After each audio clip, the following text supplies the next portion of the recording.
Bismillahirrahmanirrahim. Assalamualaikum warahmatullahi wabarakatuh. Pada pertemuan hari ini itu saya akan menjelaskan materi mengenai manajemen persediaan ya. Jadi pengertian umum manajemen persediaan itu adalah tingkat persediaan di dalam sebuah perusahaan itu mempengaruhi mulai dari harga jual, kualitas, perekayasaan produk, kapasitas menganggur secara keseluruhan dari sebuah produk. Nah, dan manajemen persediaan ini penting untuk membentuk keunggulan yang namanya keunggulan kompetitif di dalam jangka panjang perusahaan. Manajemen persediaan itu berhubungan kuat dengan kemampuan perusahaan untuk menghasilkan kas sekarang dan kas masa mendatang.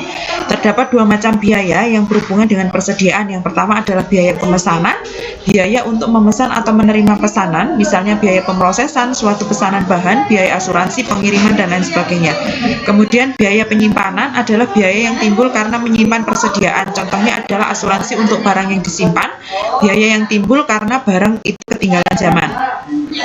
Untuk menyeimbangkan biaya pemesanan atau setup dengan biaya penyimpanan, kemudian yang ada beberapa tujuan ya memiliki persediaan itu selain untuk menyeimbangkan biaya pemesanan, yaitu untuk memuaskan permintaan pelanggan, misalnya pengiriman tepat waktu, kemudian menghindari kemungkinan terjadinya kegagalan produksi karena kegagalan mesin, suku cadang, atau bahan tidak memenuhi spesifikasi. Kemudian sebagai cadangan terhadap proses produksi yang tidak andal, memperoleh keuntungan berupa diskon karena membeli dalam kuantitas yang lebih banyak. Jelas ya, kalau misalkan kita membeli dalam jumlah yang lebih besar, itu harganya juga akan lebih murah, sehingga itu juga salah satu fungsi dari memiliki persediaan untuk mengantisipasi kemungkinan kenaikan harga bahan atau suku cadang. Teman-teman mengenal yang namanya EOH ya, jadi merupakan model persediaan yang dilakukan jika perusahaan sudah mengetahui kuantitas pesanan, sehingga manajer itu harus memperhatikan biaya penyimpanan dan biaya pemesanan. Nah, itu ada rumusnya untuk menghitung EOH ya. Nah, kemudian selanjutnya, nah ini ada contoh soal untuk EOH sampai pada penyelesaiannya. Kemudian reorder point. Reorder point ini adalah titik pemesanan kembali atau tingkat persediaan yang sebaiknya pemesanan kembali itu dilakukan oleh perusahaan.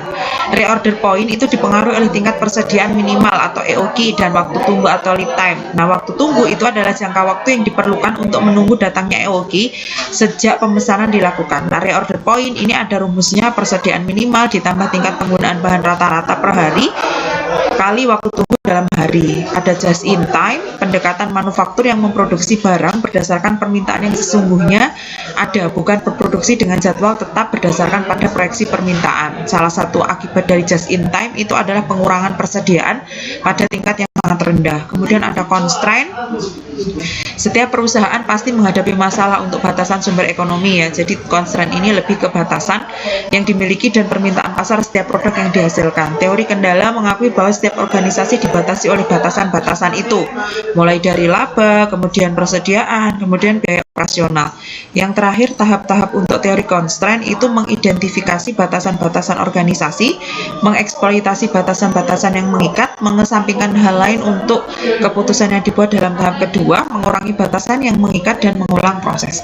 Kiranya itu yang bisa saya sampaikan untuk video pada hari ini. Sekian, wassalamualaikum warahmatullahi wabarakatuh.